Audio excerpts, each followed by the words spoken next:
অনতিবিলম্বে জুলাই সনদ বাস্তবায়নের আদেশ জারি করতে হবে। জাতীয় নির্বাচনের আগে পৃথকভাবে জুলাই সনদ বাস্তবায়নের গণভোট আয়োজন করতে হবে। আর সংশোধিত যে আরপিও, সেই সংশোধিত আরপিও হুবহু বহাল রাখতে হবে।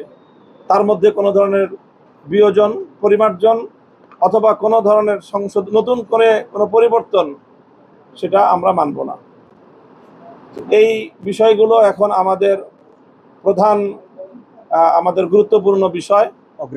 অগ্রাধিকার ভিত্তিতে আমরা এই তিনটি বিষয়কে জাতির সামনে উপস্থাপন করছি এবং এই বিষয়গুলো বাস্তবায়নের ক্ষেত্রে আমরা ধাপে ধাপে আমাদের পদক্ষেপ, আমরা প্রত্যেক দল নিজ নিজ দলীয়ভাবে এবং যুগপৎভাবে আমরা এই দাবিগুলো আদায়ের জন্য আমরা কর্মসূচি ঘোষণা করব, কর্মসূচি বাস্তবায়ন করব।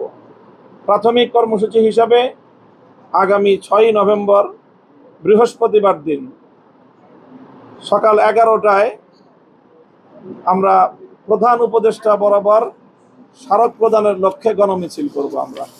এবং আমরা আশা করি যে একটি আলোচনার ভিত্তিতে সকল রাজনৈতিক দল এই যেই বিতর্কের যে বিষয়গুলো, মতপার্থক্যের জায়গাগুলো আমরা সকল রাজনৈতিক দল আলোচনার ভিত্তিতে সমাধান করব এবং জুলাই সনদের আইনি ভিত্তি কার্যকর হয়ে সেই ভিত্তিতে আগামী ত্রয়োদশ জাতীয় সংসদ নির্বাচন যথাসময়ে অনুষ্ঠিত হবে, এটাই আমাদের প্রত্যাশা।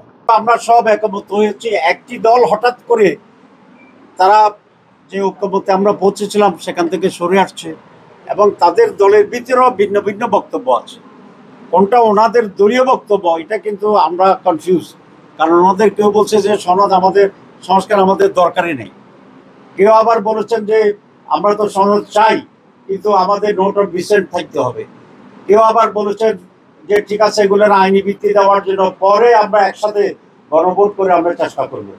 তো এখানেই মূল বিষয়টা এখানে আটকে আছে। তারা যদি সেটা স্পষ্ট করেন যে এটা আমাদের দলীয় বক্তব্য এবং তারা বলেন যে তারাও আলোচনায় এসে একসাথে টেবিলে এটা সলিউশনের একটা উদ্যোগ নেবে, আমি মনে করি জটিলতাটা কমে যাবে এবং সেটাকে আমরা ওয়েলকাম করি। জুলাই সনদ যদি বাস্তবায়ন না হয় তাহলে গণভোট পরে হয়েও তো কোনো লাভ নাই, আগে হয়েও কোনো লাভ নাই।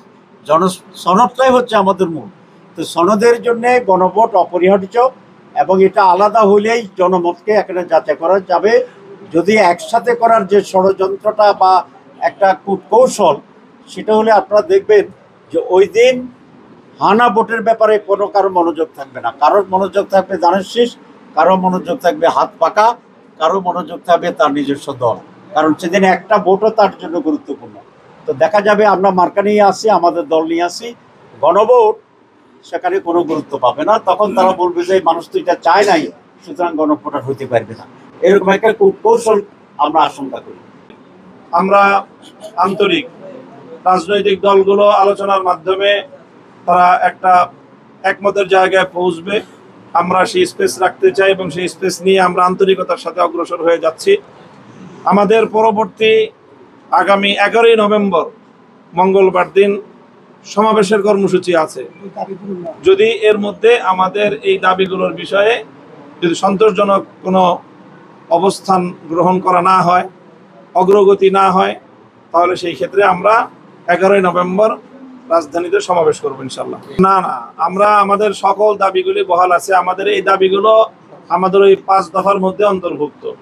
সেখানে লেভেল প্লেয়িং ফিল্ড তৈরি করার জন্য আমরা মনে করি আরপিও সংশোধন, যে সংশোধিত আরপিও বহাল রাখা, এটা লেভেল প্লেয়িং ফিল্ডের জন্য অতীব জরুরি। জুলাই সনদ কার্যকর করার জন্য আদেশ জারি, অনতিবিলম্বে আদেশ জারি করা এবং জুলাই সনদ বাস্তবায়নের ক্ষেত্রে আমাদের এই গণভোট, পৃথকভাবে গণভোট অপরিহার্য। আমাদের যে পিআর বিষয়ে যে আলোচনা ছিল, সেই জায়গায় আমরা পরিষ্কার যে যদি জুলাই সনদ যথাযথভাবে বাস্তবায়িত হয় তাহলে উচ্চ কক্ষে পিআর পদ্ধতি এমনিতেই কার্যকর হচ্ছে। কাজে আমরা মনে করি যে আমাদের 5টি দফাই মূলত এই আমাদের তিন দাবির মধ্যে এটা অন্তর্ভুক্ত রয়েছে। পিআর দাবি করেছি, পিআর এর দুটো অংশ, একটা হচ্ছে উচ্চ কক্ষে পিআর, আর একটা হচ্ছে নিম্ন কক্ষে পিআর।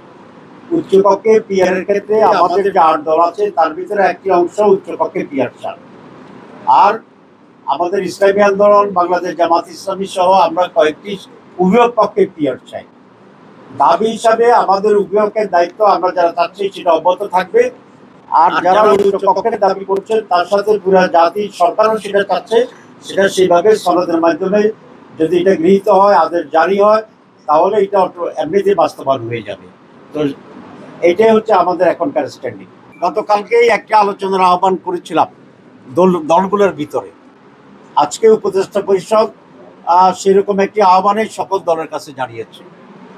আমরা এখন দেখতে চাই মেইন স্টেক হোল্ডার, মৌলিকভাবে যে সমস্ত দল আছেন তারা এই আহ্বানকে কীভাবে সাড়া দেয়। তারাও যদি একইভাবে আমাদের মতো সাড়া দেয় তাহলে আমরা সকলেই বসতে কোনো আপত্তি নেই, এবং বসলেই আমি আশা করি যে একটা রাস্তা বেরিয়ে আসবে ইনশাল্লাহ।